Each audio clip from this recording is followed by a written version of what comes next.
nos vienen escribiendo. Buen día. ¿Quién va a tomar un taxi? Si Uber sale 4.000 y el resto sale mucho más. Me dice, bueno, de eso se trata, ¿no? Vuelvo sobre el tema del servicio público porque, digamos, los aplicativos, que es una especie de asociación de personas que cooperan y son emprendedores, que ponen el auto y se suben al aplicativo para despachar viajes, tiene razones fundadas. En aquel que se hace unos mangos como changa porque no le alcanza el sueldo, entonces agarra el auto que a lo mejor no pudo cambiar, pero todavía sirve para ser de un aplicativo, y en vez de estar descansando en su casa, se hace unos mangos porque lo necesita. Y en el pasajero, que efectivamente a la hora de tener que movilizarse hace los cálculos todos los meses y hay un porcentaje que no le alcanza para tomar un servicio regulado, público, con otros costos, con seguro por pasajero trasladado, y se sube a la aventura de tomar un aplicativo no registrado. Entonces, esas dos patas se juntan cuando, ¿qué pasa? Hay recesión, se precariza la actividad y efectivamente hay menor poder adquisitivo. Si no, no estaríamos charlando esto, ¿no? Y además, particularmente en Latinoamérica, estas aplicaciones prenden y hacen pie y base bajo estas circunstancias económicas. En otra de prosperidad, la cosa es un poquito distinta, ¿no? Bueno, vuelvo en un ratito nada más con el resto de los mensajes. 11:35, entonces le damos la bienvenida. Habitualmente nos visitan para nuestro micro, en este caso laboral, Hoy están nuestros doctores de cabecera en el estudio. ¿Cómo le va? ¿Cómo estás, querido? ¿Todo bien? ¿Cómo va? ¿Todo en orden? Muy bien. ¿Qué dice Nacho? ¿Cómo anda? Todo bien. Un poco cansado por la paternidad, pero bien. Por la paternidad. ¿Qué le pasa? Cuénteme. No, fui papá hace muy poco. Bueno, lo felicitamos. Muchas gracias. Muy bien, así perfecto. que estoy un poco sin dormir, digamos. Pero bueno, contento, muy contento. Y usted sabe que a la madre le pasa lo mismo. La madre está poniendo todo pone. Y usted Yo tiene soy que poner... accesorio solamente. Usted no es accesorio, usted tiene que cumplir la misma responsabilidad y carga horaria que la madre. No. La madre es insustituible. Es insustituible, pero usted debe cumplir con un convenio laboral conyugal del cual no puede conyugal me gusta más, laboral me siento... en su responsabilidad. No, jamás. Y debe acreditar con huella digital el ingreso y el egreso y desempeñar las tareas fielmente. Y jornada 24 horas. Jornada 24. Acá, mire, acá no hay plus. No hay horas extra. Acá no hay horas extra, no hay jornada por productividad. Nada. Es una responsabilidad que se asume cuando... No, y para toda la vida encima. Esto es un vínculo eterno. Bueno, yo le tendría que decir que... No hay jubilación tampoco. No, la criatura tiene meses. 1 mes y 10 días. Yo le aconsejo, y creo que los oyentes también, que disfrute este momento. Que el tema de la falta de horas de sueño en estas circunstancias es algo que se puede reparar, pero que después la cosa se pone más picante, más interesante. Bueno, muy bien. Viste que el dicho es... Ni vacaciones ni aguinaldo. Efectivamente. Después de la oscuridad está la luz, digamos. Después de la oscuridad está la luz. Acá hay una sola patronal en donde en realidad rige la regla del juego. Y ruegue que no lo cesante. No, por favor. ¿Le gustó la comparación? Sí. Me siento un DT que le está yendo mal, digamos. No. Va a salir a buscar un abogado laboral ahora. Va a salir a buscar un abogado y ¿sabe qué? No va a encontrar mucho porque no tiene mucho para defenderse. Lo único que tiene que hacer nada. es cumplir su función. Totalmente. Bueno, nos hemos divertido un poquitito. Sí. Bueno, muy bien. ¿De qué hablamos? Vamos a hablar un poco después de lo que fueron las elecciones legislativas. Empezó todo el famoso run de las reformas laborales, aún no presentadas, muy en el tintero todavía. Pero bueno, ya hay determinados proyectos escritos, obviamente no presentados, en el Poder Legislativo, en el cual hay 2 o 3 temas que son los que más han producido ruidos en la sociedad, que fue el famoso nueva jornada horaria con banco de horas y el tema de las licencias por enfermedades. Bueno, ahí entonces yo interactúo un poquitito. Se ha instalado la preocupación que habrá que, con información, ver si hay que seguir preocupado o no de que se puede laburar hasta 12 horas por día. A ver, primero lo que yo siempre aclaro es que, al igual que pasó en su momento con la ley de bases, esto, antes de todo, requiere de toda una parte constitucional. No es que esto se presenta y el otro día está vigente. Claro. Esto tiene que ingresar a Cámara de Diputados, en Cámara de Diputados se debate, se tiene que aprobar en su totalidad, tiene que ir a Cámara de Senadores, Cámara de Senadores tiene que aprobar en su totalidad. Si hay alguna reforma o algún cambio, vuelve a Cámara de Diputados, se vuelve a debatir, vuelve a pasar otra vez a Cámara de Senadores y recién ahí comienza su vigencia o posterior a la publicación de 7 días hábiles en el boletín oficial. O sea, esto todo por ahora es todo presunciones de lo que el gobierno fue manifestando. Hay algunas que están más claras, claro, otras menos claras. Bueno, digamos, está bien. Primero, no hay proyecto en el papel, ni mucho menos tratamiento parlamentario. No, para nada. Ni mucho menos los trámites que en una democracia debe transitar un proyecto. Exactamente, que se debe cumplir. Eso está claro. Ahora bien, en el marco de la presunción o de lo que se va ventilando, ¿hay que elaborar 12 horas o no? No, a ver, en verdad lo que habló el gobierno respecto a lo que es el famoso banco de horas, lo que se propone justamente es utilizar, digamos, las horas extras que un empleado hace como compensación a las jornadas siguientes. Previo, obviamente, que todo esto tiene que ser un acuerdo entre el sindicato y los empleadores. No es que el empleador lo puede hacer de manera individual, unipersonal. Primero tiene que haber un convenio, tiene que estar aceptado entre el sindicato y la cámara a la que pertenezca el empleador. Obviamente todo esto, como te decía, estamos hablando de una suposición de lo que puede llegar a ser. Y después lo que trata el proyecto presentado es que las horas que uno haga además, en vez de ser abonadas, sean retribuidas con días. Por ejemplo, si yo hoy que tengo una jornada de 8 horas diarias, hago 10, mañana, en vez de hacer 8, puedo hacer 6, digamos. Se empiezan a retribuir de esa manera. Siempre respetando el límite de lo que establecen las convenciones interamericanas de derechos humanos. ¿Qué significa? Que entre jornada y jornada tiene que haber un tiempo requerido de descanso, como así también tiene que haber un tiempo requerido de descanso de manera semanal, digamos. Específicamente, justamente es esto lo que habla, no que vamos a tener una jornada de 12 horas, de 16 horas. Escuché gente decir que no puede ser unilateral ni impuesto, sino no puede ser, tiene que ser primero consensuado con el sindicato y después respetando las jornadas de descanso entre una jornada y la otra, que son 12 horas, y después las jornadas semanales de descanso. Bien, está marcado esto, que no es menor, me parece muy interesante aclararlo en ese aspecto, ¿no?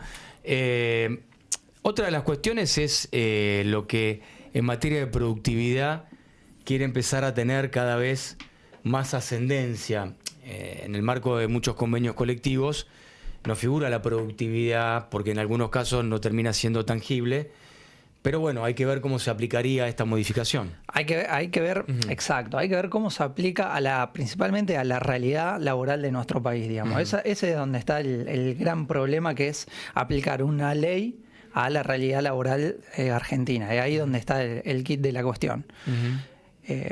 Porque, por ejemplo, en el proyecto, otra de las cosas que se hablaba es que hoy en día la registración está dividida entre empleado que trabaja jornada completa de 8 horas o jornada reducida, que puede ser 4 o 6. Una de las cosas que habla esta ley es que la jornada ahora más puede ser libre, o sea, vos podés contratar a una persona por 2 horas no más, con algunas modificaciones en lo que es los aportes y contribuciones que vos tengas que hacer, que eso se hablará mucho más adelante porque es más difícil explicar, pero bueno, te daría la posibilidad de tomar un empleado solamente por 2 o 3 horas y registrarlo por esa manera y no considerarlo como jornada reducida. Pero bueno, como decíamos, todo esto es un proyecto, hay que ver después qué entra al diputados y después de mucho tiempo qué es lo que sale vigente. Como impresión, Franco, de un tema que por supuesto está muy en boga, ¿no? Está claro que en la Argentina, además de la recesión, de la falta de poder adquisitivo, lo que hay es un gran problema estructural de hace mucho tiempo de empleo informal, no registrado. Así es. Y que además eso atenta contra el propio trabajador en materia previsional, que le hemos hablado tantas veces aquí, y particularmente también en los sistemas de las cajas previsionales, porque esto a lo largo del tiempo las va a desfinanciar. Dicho esto, y planteado como una preocupación importante en el país, porque el 50% del empleo es informal, a ver, ¿qué podría llegar a promover de las herramientas que estamos charlando la toma del empleo registrado, para que toda esa zona que está en negro pueda blanquearse? Bien, como bien apuntás vos, el empleo en negro es un flagelo que tenemos en el trabajo en la Argentina.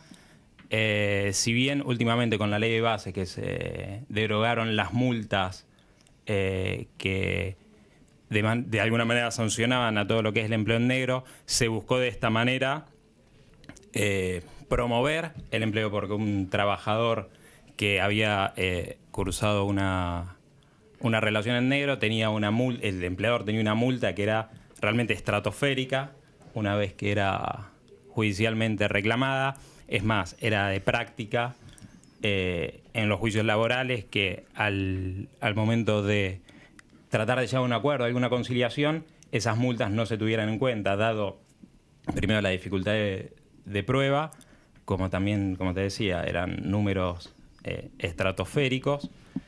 Yo creo que con la ley de bases y esa derogación, de cierta manera, si bien parece que atenta contra el trabajador porque le dicen me está sacando algo que yo ya tenía, algo que yo ya podía reclamar, desde el punto de vista del empleador,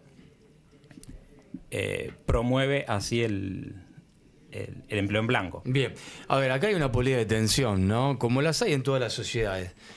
Esto que estamos hablando en calidad de borrador y la opinión que ustedes están planteando, es decir, ¿resuelve para el empresario incentivos para la toma de empleo en blanco sin atentar contra los derechos del trabajador? Yo creo que lo que intentan todas estas reformas es adaptar una ley, específicamente hablando de la ley de contrato de trabajo, que si bien tuvo sus modificaciones, ha quedado en el tiempo a la realidad laboral de este siglo, digamos. La ley, vuelvo a insistir, tuvo sus reformas a lo largo de los años, pero no deja de ser una ley vieja, digamos. Yo creo que estas modificaciones lo que tratan de hacer es adaptar a la nueva realidad laboral que hay en Argentina, desde lo que es el home office, la parte de lo que es el empleo informático que se está dando muy en día, la parte, bueno, me voy a remitir un poco a lo que dijiste, la parte de los empleos mediante apps, mediante aplicaciones. Yo creo que lo que tiende justamente es a atraer un poco más a la realidad, a la ley, a las situaciones que hoy en día nos encontramos. Otro de los puntos es el debate en torno a los convenios colectivos de trabajo. Yo entiendo algo, ¿no? Es decir, vamos al rubro automotriz. Un convenio para una terminal en Zárate de capitales internacionales que produce a gran escala, uno entiende que no tiene que ser directamente aplicable para el mismo rubro en San Luis o en Catamarca o en otras localidades o realidades distintas, ¿no es cierto? Se entiende como razonamiento. Ahora, el tema es, ¿está en peligro el convenio colectivo en sí mismo como espíritu de lo que se ha logrado, que es en determinada actividad y rubro, determinados trabajadores tienen una serie de derechos resguardados, se respeta un estado de cosas en cuanto a un régimen de trabajo por actividad? Mira, esto te lo voy a resumir con algo que pasó en diciembre del 23. Cuando en diciembre del 23 surgió el primer cambio a la ley de contrato de trabajo, de la parte empleadora hubo una especie de histeria colectiva, digamos, por las grandes modificaciones que había. Nuestro consejo del estudio, ¿cuál fue? Esperemos que salga la publicación del boletín oficial y esperemos que empiece a regir la misma, porque sabíamos que las modificaciones que hacía eran demasiado grandes para la realidad que se quería aplicar. Entonces, a los hechos me remito. El 2 de enero del 24 se presentaron recursos de inconstitucionalidad contra ese decreto, el famoso decreto 70, que hicieron imposible su aplicación. Y recién en julio se aplicó un cuarto, vamos a suponer, de lo que se quiso aplicar en diciembre. Entonces, acá me devengo a lo mismo, digamos. Yo creo que no se van a sacar derechos ya adquiridos, porque eso no solamente es inconstitucional, sino va en contra de todos los pactos habidos y por haber de niveles internacionales de carácter constitucional. Pero sí, insisto, va a haber cierta adaptación a la realidad, digamos. Por ejemplo, tendrá que ver también con el punto de vista de cada uno. Algunos dirán que le están cercenando derechos y otros dirán que no, que están bregando por los derechos de los empleadores. Bueno, veremos en todo caso, y me vuelvo al comienzo de este tema que es polémico, vigente y actual, sobre lo que marcabas al principio, Nacho, que es, vamos a ver el proyecto en limpio, artículo por artículo. Y después veremos qué queda de Y ese después veremos proyecto, qué porque queda de después todo eso, ¿no? también cambia mucho entre lo que se presenta al momento de ingresar al Congreso y de lo que termina siendo aprobado Bien. y publicado, digamos. Para mí a lo que apunta es Sí. pedir de más y después ver que le dan. Bueno, de eso se trata la democracia, ¿no? La polea de equilibrios entre diferentes poderes Sí. del Estado, ¿no? Sí, por último, Sí. cortando este tema, un poco te quería aportar a lo que vos habías dicho del tema de las apps que te escuchaba recién. Es interesante el tema de que en muchas provincias las mismas ya son legales. Por ejemplo, en la provincia de Buenos Aires, Uber y... Pero acá se les ofreció inscribirse en el padrón de habilitaciones. Sí, pero... Con un plazo, 90 días. Sí, pero hay ciertas dificultades. Más allá de eso, por ejemplo, en la provincia de Buenos Aires están tanto los, vamos a decirle taxis para que la gente entienda, como el Uber, de manera legal ambas. ¿Pagan por el seguro de pasajero transportado? Sí. Bueno. Sí, es más, la semana pasada estuve en Buenos Aires justamente. No, está bien. ¿Se sabe nombre y apellido de la persona que Sí, traslada? anécdota rápida. Me tomé un Uber la semana pasada en Buenos Aires, me subí en la parte de adelante, porque estoy muy acostumbrado Sí. a la de acá, y el chofer del Uber me mira y me dice, ¿qué estás haciendo? Me dice. Está bien. Yo, no, me siento acá. No, me dice, no, vos tenés que ir atrás, porque si me para la policía, yo demuestro que tengo acá el Uber, quién sos vos, el transporte, el seguro que yo pago, todo, me dice. Bueno. Me quedé un poco hasta sorprendido. Entiendo que el plazo de inscripción como aplicativo no ha prescripto, quiero decir, quedó abierto en la ciudad y si en algún momento este aplicativo o cualquier otro Sí, cualquier otro, no necesariamente reúne este. estos dos requisitos que a mi juicio son Esenciales. se verá de que se sume la cantidad de aplicaciones. Han sido muy amables, ¿eh? No, querido, muchas gracias por la invitación, como siempre. Nos reencontramos después de esta pausa, ya volvemos. Dale. Escuchanos por LT8. Míranos por YouTube. LT8 AM830. Estamos todos en la 8.